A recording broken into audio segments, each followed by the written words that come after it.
ول یہاں پر میں 3 وظیفے ایسے بتاؤں گا انشاءاللہ جو ٹاپ آف دا لسٹ 3 وظائف ہیں مصیبت اور پریشانی میں تکلیف دور کرنے کے لیے، سنت وظائف آپ صلی اللہ علیہ وسلم کی طرف سے تعلیم فرمائے ہوئے۔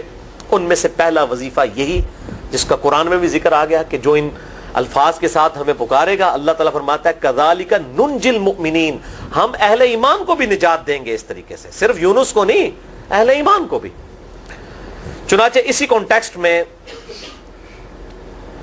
پہلا وظیفہ ہے یہ لا الہ الا انت سبحانک انی کنت من الظالمین کا۔ لیکن اس سے پہلے میں ایک امپورٹنٹ بات کروں دعا کے حوالے سے کہ دعا کی قبولیت کا ایک پروٹوکول بھی ہے۔ ویسے تو آپ مسئلہ 82 دیکھیں گے، اس میں میں نے اور باتیں بھی کی ہیں، ٹاپک دوسری طرف چلا جائے گا، لیکن انصاف ہے کہ میں اس چیز کو بھی ایڈریس کروں۔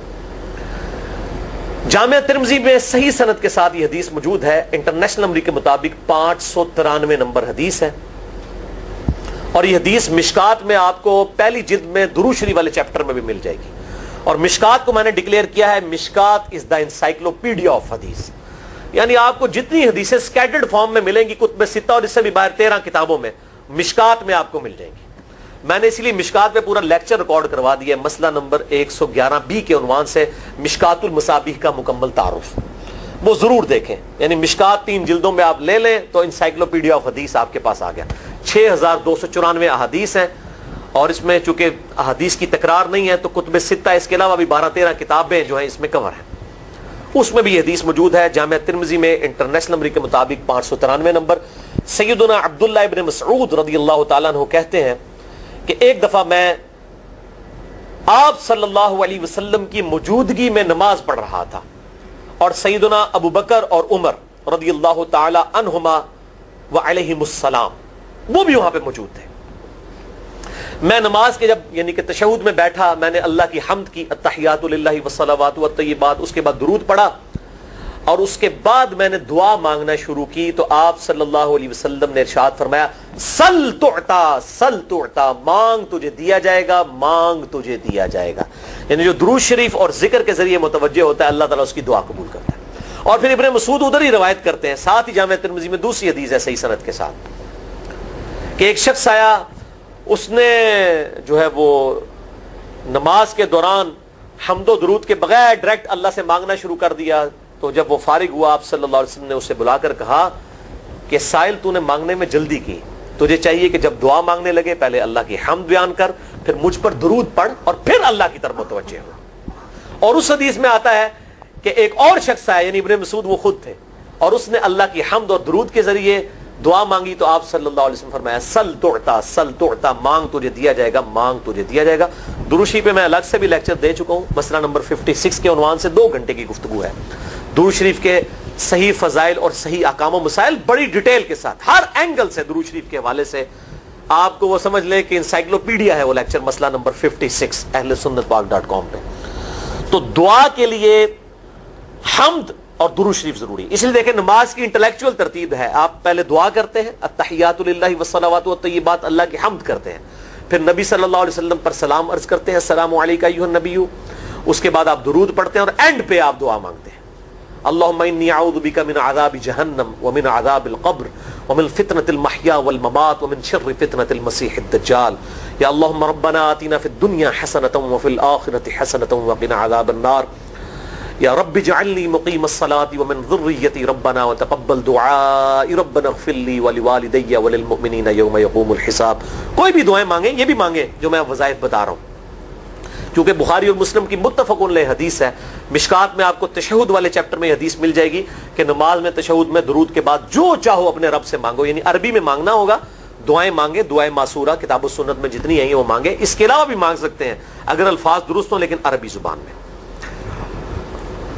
تو یہ پہلا وظیفہ جامعہ ترمذی میں انٹرنیشنل نمبر کے مطابق 3505، مشکات میں 2292 نمبر یہ حدیث ہے، اور قرآن حکیم میں تو ہم پڑھ چکے ہیں سورۃ الانبیاء آیت نمبر 87 اور 88 میں آپ صلی اللہ علیہ وسلم نے ارشاد فرمایا کہ یونس علیہ السلام نے مچھلی کے پیٹ میں اپنے رب کو ان الفاظ کے ساتھ پکارا تھا لا الہ الا انت سبحانک انی کنت من الظالمین، اور پھر آپ صلی اللہ علیہ وسلم نے فرمایا کہ جو کوئی شخص اپنے کسی بھی معاملے میں کسی بھی پریشانی میں اس دعا کے ذریعے اللہ کی طرف متوجہ ہو, اللہ تعالیٰ اس کی دعا کو قبول فرما لیتا ہے.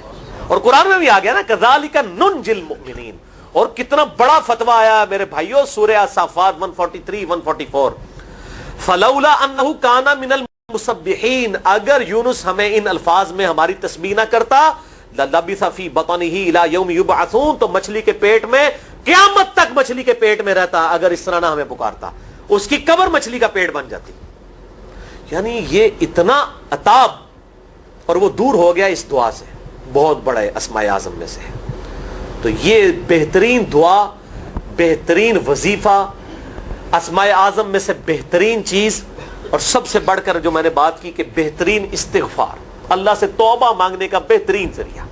اور کس طریقے سے, اے اللہ تو پاک ہے نا, تجھ سے تو غلطی نہیں ہوگی, میں بندہ ہوں غلطی کروں گا, تو اللہ نے تو معاف کرنا ہے نا, کیونکہ جب بندے نے اپنی عاجزی کا اظہار کر لیا ہے اور اللہ تعالیٰ کو بتایا اللہ یہ تیری کوالٹی ہے, تو غلطی نہیں کرتا, تو میں تو انسان ہوں غلطی کروں گا. تو یہ ہے پہلا وظیفہ. دوسرا وظیفہ وہ بھی جامعہ ترمذی میں انٹرنیشنل نمبر کے مطابق 3524 نمبر حدیث ہے, لیکن ترمذی کا طریق جو ہے وہ ضعیف ہے. یہ میں پہلے بتا دوں, امام ترمذی نے ساتھ لکھا ہے یہ روایت کمزور ہے, لیکن ضروری نہیں ہوتی کہ روایت اگر ترمذی میں کمزور ہے تو کہیں اور وہ روایت صحیح نہیں موجود ہے. اس کی صحیح سند المستدرک للحاکم میں انٹرنیشنل نمبر کے مطابق 1862 نمبر موجود ہے, اور سنن نسائی الکبریٰ میں 10492 نمبر ہے, اور مشکات میں بھی 2454 نمبر حدیث ہے انٹرنیشنل نمبر کے مطابق. تو صحیح سند المستدرک للحاکم اور سنن نسائی الکبریٰ کے اندر موجود ہے.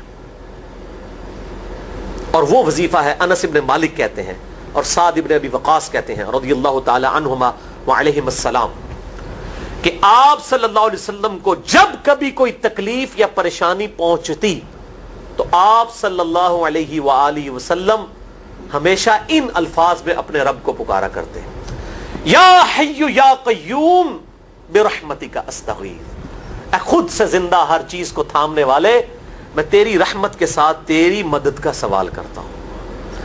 استغیث بولیں گے نا الف کے ساتھ حمزہ کے ساتھ, تو یہ سنگولر کا صیغہ ہوگا, اور اگر ہم بولیں گے نستغیث نون کے ساتھ تو یہ جمع کا صیغہ بن جائے گا. یہ میں اس لیے بتا رہا ہوں, لوگ پوچھ رہے ہوتے ہیں جی بعض جگہ لکھا ہوتا ہے جناب نستغیث, بعض جگہ لکھا ہوتا ہے استغیث, کیا کریے وہ نستغیث جمع کا صیغہ بنا لیا جاتا ہے. جیسے دعا ہے سنن ابی داؤد میں اللہم اجرنی من النار, لیکن اگر جمع کا صیغہ بنائیں گے تو اللہم اجرنا من النار ہو جائے گا. اس طریقے سے دعائے قنوت کے الفاظ ہیں اللہم اہدنی فی من ہدیت, تو جمع کا صیغہ ہوگا اللہم اہدنا فی من ہدیت. یہاں پر بھی ہے یا حی یا قیوم برحمتک استغیث سنگولر کا صیغہ, اور نستغیث پلورل کا صیغہ جمع کا صیغہ. کتنی بہترین دعا ہے, اے خود سے زندہ ہر چیز کو تھامنے والے, میں تیری رحمت کے ساتھ تیری مدد کا سوال کرتا ہوں. تو یہ بھی اسماء اعظم میں سے ہے. سنن نسائی الکبریٰ کے اندر صحیح سند کے ساتھ 10492 اور المستدرک للحاکم میں 1862 نمبر. اب یہاں پہ میں ایک ضمناً بات بتا دوں سنن نسائی الکبریٰ کے بارے میں, چونکہ اکثر لوگ پوچھتے ہیں. میرے بھائیوں, ایک سنن نسائی وہ ہے جو کتب ستہ میں ہم پڑھتے ہیں, اس میں یہ کتاب لکھی ہے امام احمد بن شعیب نسائی رحمہ اللہ تعالی المتوفی 303 ہجری. کتب ستہ میں یہ ویسے 5ویں نمبر پہ گنی جاتی ہے, لیکن بخاری اور مسلم کے بعد دنیا میں سب سے صحیح ترین کتاب سنن نسائی ہے. سب سے کم ضعیف حدیثیں اس کے اندر ہیں. بخاری مسلم کے بعد تیسرا نمبر اس کتاب کا ہے. دنیا کی کوئی حدیث کی کتاب بخاری مسلم کے بعد صحیح نہیں ہے جتنی سنن نسائی ہے. سنن نسائی جو ہمارے پاس کتب ستہ میں ہے نا, اس میں ہے 5761 احادیث انٹرنیشنل نمبر کے مطابق, اور یہ ساری انٹرنیشنل کتابیں عربی میں, انگلش میں اور اردو میں ہماری ویب سائٹ اہلسنتپاک.com پہ فری اس کا PDF موجود ہے, آپ ڈاؤن لوڈ کر سکتے ہیں. 5761 احادیث ہیں اس سنن نسائی میں جو ہمارے پاس ہے. اسے ویسے ٹیکنیکل لینگویج میں کہا جاتا ہے سنن نسائی الصغریٰ, چھوٹی سنن نسائی, کیونکہ امام نسائی نے یہ کتاب نہیں لکھی تھی. امام نسائی نے کتاب لکھی تھی سنن نسائی الکبریٰ, بڑی سنن نسائی، اور اس میں حدیث ہیں انٹرنیشنل نمبر کے مطابق 11,770، بخاری مسلم سے بھی زیادہ حدیث ہیں اس میں. لیکن یہ امام نسائی کے ایک شاگرد تھے امام ابن السنی، انہوں نے اس کو مختصر کر کے نا چھوٹی کتاب بنا دیا، اور اب پبلک میں یہی چھوٹی کتاب مشہور ہے. اس کی وجہ سے جب ہم سنن نسائی الکبریٰ کا آپ مشکات میں دیکھیں گے نا تو وہ فرق نہیں کرتے ہیں. جب وہ سنن نسائی کا حوالہ دیتے ہیں نا تو آپ کو نسائی میں وہ ملے گا بھی نہیں، وہ الکبریٰ میں ہوتا ہے، کیونکہ وہ اس تفریق کو مانتے نہیں، وہ تو سنن نسائی الکبریٰ کو سنن نسائی مانتے ہیں. جبکہ ہماری پبلک جو ہے وہ سنن نسائی، وہ میں وہ حوالہ دے رہا ہوتا ہوں کہ جی سنن نسائی الکبریٰ میں 9,928 نمبر حدیث ہے کہ جو آیت الکرسی پڑھ لے فوراً بعد کسی بھی نماز کے فرض کے فوراً بعد تو مرتے ہی جنت میں داخل ہوگا. تو لوگ کہتے ہیں جناب نسائی تے حدیث ہیں جناب 5,761 نے، تسی 9,928 کی تمہیں دس دیو. تو میں ساتھ حالانکہ بول رہا ہوتا ہوں سنن نسائی الکبریٰ، میں نے کبھی اس کے بغیر نہیں بولا. تو الکبریٰ سے آپ کا دماغ تو کام کرنا چاہیے، الکبریٰ کیوں بول رہا ہے ساتھ؟ کوئی یہ صغریٰ بھی ہے جس کی یہ الکبریٰ ہے بڑی، اور ہمارے گرین کارڈ میں یہ وظیفہ لکھا ہوا ہے الکبریٰ کے ساتھ.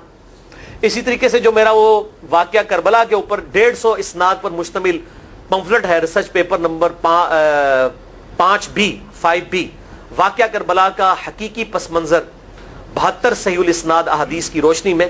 72 کا تو ٹائٹل ہے شہدائے کربلا کی نسبت سے، احادیث اس میں 150 ہیں.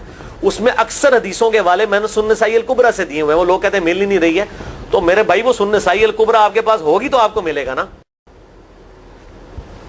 تو سنن نسائی الکبریٰ الگ سے وہ اصل کتاب ہے، اس میں سے سنن نسائی الصغریٰ بنائی گئی ہے. اسی سنن نسائی الکبریٰ کا چیپٹر ہے خصائص علی، جس میں 194 حدیث ہیں سیدنا مولا علی رضی اللہ تعالیٰ عنہ و علیہ السلام کی شان میں. امام نسائی نے ناسبیوں کے خلاف وہ کتاب کا وہ چیپٹر لکھا، وہ خصائص علی چیپٹر ہے سنن نسائی الکبریٰ کا. اس طریقے سے فضائل صحابہ بھی امام نسائی کی جو کتاب ہے وہ بھی اسی کتاب کا چیپٹر ہے. اسی طریقے سے عمل الیوم واللیلہ، صبح و شام کے جو اذکار ہیں وہ چیپٹر بھی اسی سنن نسائی الکبریٰ میں سے ہے. اسی میں یہ وظیفہ ہے کہ جو آیت الکرسی فرض نماز کے فوراً بعد پڑھتا ہے تو مرتے ہی جنت میں داخل ہوگا. میں نے اس کتاب کے اس چیپٹر کا حوالہ نہیں دیا، وہ الگ سے بھی چیپٹر چھپا ہوا ہے، جس طرح خصائص علی الگ سے ہے، فضائل صحابہ الگ سے ہے. خصائص علی تو ہمیں ہماری ویب سائٹ پہ بھی موجود ہے اہل سنت پاک.com پہ. فضائل صحابہ بھی اردو ترجمے اور تحکیم کے ساتھ چھپ چکی ہے. اور یہ عمل الیوم واللیلہ، دن رات کے جو اذکار ہیں، یہ بھی الگ سے عربی میں چھپی ہوئی ہے. تو میں اس کا حوالہ نہیں دیتا، میں سنن نسائی الکبریٰ کا کہتا ہوں 9,928 آیت الکرسی کا وظیفہ. تو یہ سنن نسائی الکبریٰ کا میں نے حوالہ دیا ہے، یا حی یا قیوم برحمتک استغیث 10,492 صحیح طریق ہے. بعض اوقات کسی ایک کتاب میں ضعیف، ترمذی کا اس کا طریق جو ہے وہ ضعیف ہے، سنن نسائی الکبریٰ اور المستدرک للحاکم کا طریق جو ہے وہ بالکل صحیح ہے. جس طریقے سے سنن ابی داؤد اور سنن ابن ماجہ میں کتاب النکاح چیپٹر میں حدیث ہے، اگر میں سجدہ جائز سمجھتا تو بیویوں کو کہتا کہ اپنے خامدوں کو سجدہ کریں اس حق کے سبب جو اللہ نے ان کو دیا ہے. تو ابو داؤد اور ابن ماجہ کی روایت ضعیف ہے، اس میں شریک القاضی مدلس ہیں اور ان سے روایت کر رہے ہیں، اور مدلس کی ان والی روایت سما کی تصریح کے بغیر ضعیف ہوتی ہے. لیکن ہم اس حدیث کو صحیح کہتے ہیں کیونکہ اس سما کی تصریح سنن البہیقی کے اندر موجود ہے الکبریٰ میں. تو ہم پھر اس کی بنیاد پہ کہتے ہیں چونکہ وہاں پر صحیح لہذا اس کو ہم کہتے ہیں شواہد کی بنیاد پہ صحیح. یہ میں آپ کو ٹیکنیکل چیزیں بتا رہا ہوں، یہ وہ چیزیں جو آپ کے کئی وہ جو بڑے بڑے علماء پڑھ کے فارغ ہوتے ہیں ان کو بھی یہ باتیں نہیں پتہ ہوتی ہیں. وہ کہتے ہیں جناب آپ تو پڑھے ہو، اور میں کہنا پائی میرے آئنسٹائن تے نیوٹن کو کسی مدرسے تو پڑھنے کی ضرورت نہیں ہوتی. نیوٹن 8ویں کلاس ہی نسیا ہوا ہے، آج نیوٹن ہوتے PhD ہوتی فزکس تھی. مجھے غامدی صاحب کا جملہ یاد آیا، ان سے کسی نے پوچھا کہ یہ جو روایتی علماء ہیں اور مولانا مودودی آپ ان کو کیسے دیکھتے ہیں؟ ان کا روایتی علماء جو ہیں یہ تو مدرسوں کے اسٹوڈنٹس اور فاروق تحصیل ڈگری ہولڈر ہیں، اور مودودی صاحب جو ہیں ان کی مثال تو آئنسٹائن اور نیوٹن والی ہے، ان کے اوپر PhDs ہوتی ہیں. یہ گاڈ گفٹڈ صلاحیتیں ہوتی ہیں. ان مدرسوں کی آؤٹ پٹ مودودی صاحب اور ڈاکٹر اسرار، ڈاکٹر ذاکر نائک اور احمد دیدار صاحب تو نہیں ہو سکتے. یہ گاڈ گفٹڈ صلاحیتیں ہوتی ہیں. تو میں اس لیے ساتھ ساتھ کلیئر کر رہا ہوں تاکہ یہ جو ایمبیگوٹیز آتی ہیں اس حوالے سے وہ کلیئر ہو جائیں. بہرحال یہ دوسرا وظیفہ ہو گیا. اب تیسرا وظیفہ جو ہے کمال وظیفہ، صحیح بخاری میں موجود ہے، انٹرنیشنل نمبر کے مطابق 4,563 نمبر. ابن عباس رضی اللہ تعالی عنہما کہتے ہیں وعلیہم السلام، وہ کہتے ہیں کہ سیدنا ابراہیم علیہ السلام کو جب آگ میں پھینک رہے تھے نا، تو ابراہیم علیہ السلام نے اس وقت کہا تھا حسبنا اللہ و نعم الوکیل، ہم نے اللہ ہی پر بھروسہ کیا اور وہی بہتر کارساز ہے. اور تمہارے نبی صلی اللہ علیہ وسلم کو بھی جب مصیبت اور پریشانی آتی تھی وہ بھی پڑھا کرتے تھے حسبنا اللہ و نعم الوکیل، ہم نے اللہ ہی پر بھروسہ کیا اور وہی بہتر کارساز ہے. اس کے اندر وہ شعر جو بنا دیا نا نعم المولا و نعم النصیر، ویسے الگ سے آیت ہے، الگ سے آیت ہے، لیکن یہ شعر نہیں بنانا، بس اتنا ہی وظیفہ ہے حسبنا اللہ و نعم الوکیل. اور یہ جو انہوں نے کہا کہ نبی صلی اللہ علیہ وسلم بھی یہ کہتے تھے، اس کا ذکر الحمدللہ قرآن میں بھی موجود ہے، اس سے بھی بڑھ کر سورہ آل عمران کی 173 نمبر آیت میں ہے کہ جب نبی صلی اللہ علیہ وسلم اور اہل ایمان کو یہ خبر پہنچی کہ کافر ان کے خلاف سازشیں کر رہے ہیں، تو نبی اور اہل ایمان نے پکارا حسبنا اللہ و نعم الوکیل. تو حسبنا اللہ و نعم الوکیل قرآن کی آیت بھی ہے، اور یہ ہے وہ آیت، وظیفہ قرآن میں آیا ہوا ہے یہ آل عمران 173 اور صحیح بخاری 4563. اور مجھے بڑا وجد آیا کہ ابراہیم علیہ السلام کو جب آگ میں پھینکنے لگے تھے انہوں نے اس وقت اللہ کو ان الفاظ کے ساتھ پکارا حسبنا اللہ و نعم الوکیل. اچھا یہ جتنے بھی وظیفے ہیں نا میرے بھائیوں، ان کا فائدہ اسی وقت ہے جب آپ کو ترجمہ بھی ان کا آتا ہوگا، ورنہ آپ روزانہ جتنی مرضی تسبیحیں کھینچتے رہے کوئی فرق نہیں پڑے گا. اس لیے میرا ایک پرسنل مشورہ ہے کہ جب بھی یہ وظیفے پڑھے نا آپ، اردو ترجمہ بے شک آتا بھی ہو رہا ہے، ایک دفعہ اپنی زبان میں اس کو ریپیٹ کریں. یعنی آپ پڑھیں حسبنا اللہ و نعم الوکیل، میں نے اللہ ہی پر بھروسہ کیا اور وہی بہتر کارساز ہے. آپ دیکھیں یہ صوت القرآن چینل میں جب وہ عربی چل رہی ہوتی ہے، جیسے ہی وہ مراج الدین خان کا ترجمہ شروع ہوتا ہے نا، کیسے کب کبھی تاری ہو جاتی ہے، کیونکہ وہ ہماری زبان میں بات ہو رہی ہوتی ہے نا. ابھی ابھی تو نہیں قیام اللیل میں رو رہے ہوتے، ان کی زبان میں بات ہو رہی ہوتی ہے، اپنی زبان کا اثر ہوتا ہے. اسی طریقے سے آپ لا الہ الا انت سبحانک انی کنت من الظالمین، یا حسبنا اللہ و نعم الوکیل، یا حی یا قیوم برحمتک استغیث، جو بھی وظیفے پڑھیں نا، ایک دفعہ ان وظیفوں کو جب آپ الگ سے دعا مانگ رہے ہوں اس وقت اس کو آپ اپنی زبان میں بھی دہرائیں. اور اس کے لیے کوئی تسبیح نہیں کھینچنے کی ضرورت کہ آپ نے اتنے 100 دفعہ پڑھنا ہے. تسبیح تو ویسے ٹھیک ہے، وہ آپ استعمال کر سکتے ہیں، لیکن آپ چلتے پھرتے اٹھتے بیٹھتے ہر وقت جس حالت میں بھی، اور صحیح مسلم میں حدیث ہے کہ یہ جو وظائف ہیں ان کے لیے تو کوئی وضو بھی کیا غسل بھی پروٹوکول نہیں ہے. ہم عائشہ کہتی ہیں نبی صلی اللہ علیہ وسلم حالت جنابت میں بھی اللہ کو یاد کر لیا کرتے تھے. صحیح مسلم میں حدیث موجود ہے، جنابت والے چیپٹر میں ہر حال میں اللہ کو یاد کرتے تھے. اور جو قرآن میں بھی دعائیں یا اذکار آئی ہیں نا، جب آپ حالت جنابت میں بھی اس کو کریں گے نا تو اس پہ قرآن کا حکم نہیں لگے گا. تو جامعہ ترمذی اور ابو داؤد میں جو حدیث ہے کہ حضرت علی کہتے ہیں نبی صلی اللہ علیہ وسلم کو حالت جنابت کے علاوہ کوئی اور حالت قرآن پڑھنے سے مانے نہیں ہوتی تھی، تو اس سے مراد قرآن کی تلاوت ہے. اگر قرآن کی دعائیں جیسے ہیں بسم اللہ الرحمن الرحیم، یہ بھی تو قرآن ہے، سبحان اللہ بھی تو قرآن ہے، الحمدللہ بھی تو، یہ اذکار جو ہے نا جب آپ اذکار کی نیت سے پڑھو گے پھر یہ قرآن نہیں شمار ہوں گے، ذکر شمار ہوں گے. اور اس کے لیے نہ وضو پروٹوکول ہے اور نہ غسل کا ہونا ضروری ہے، ہر حال میں اللہ کو یاد کریں. تو یونس علیہ السلام نے کتنے یاد کیتا ہے؟ پھر ظلمات، مچھلی کے پیٹ میں، جہاں نہ کوئی اگر بتی تھی اور تعفن پھیلا ہوا تھا اور اندھیرا ہی اندھیرا تھا، یہاں پہ وہ جناب کس طرح وہ روشن کرتے ہیں، پھر 1.25 دفعہ پڑھواتے ہیں. یعنی میں بتا رہا ہوں آدھا سچ بڑا خطرناک ہوتا ہے. یعنی آیت کریمہ کی اصلیت تو موجود ہے کتاب و سنت میں، لیکن آدھا جو سچ جھوٹ ساتھ ملا لیا نا اس کی وجہ سے سارا بیڑا غرق کر دیا ہوا. اور بجائے یہ کہ لوگوں کو یہ وظیفہ بتایا جائے کہ اٹھتے بیٹھتے چلتے پھرتے اللہ کو ان الفاظ میں یاد کریں، اس کو انہوں نے کوئی اور ہی رنگ دے دیا ہوا ہے اور اس نے 1.25 دفعہ ختم اور پتہ نہیں کیا کچھ بنا دیا ہوا ہے. تو یہ 3 وظائف تھے بڑے اہم اس حوالے سے، اور میں نے اس کو ضروری سمجھا کہ میں یہ ضرور بتا دوں تاکہ لوگ اس پہ ایجوکیٹ ہوں، ان وظائف کو کریں. اور مسئلہ نمبر 82 میرا الگ سے میرے بھائیوں ریکارڈ ہے. مسئلہ نمبر 82 اسماء اعظم اور دعا کی قبولیت سے متعلق جتنی بھی چیزیں ہیں میں نے اس میں بڑی ڈیٹیل کے ساتھ الحمدللہ کئی اور وظائف بھی بتائے ہیں، لیکن اب وہ اتنے وظائف کوئی جمع کرنے کی ضرورت نہیں ہے. موٹے موٹے 3 وظیفے جو بتا دیے انہی کو اگر کوئی لے لے اپنی دعاؤں میں انہی وظائف کو کرے تو اللہ تبارک و تعالی ہر معاملے میں جو ہے وہ انشاءاللہ تعالی کفایت فرمانے والا ہے.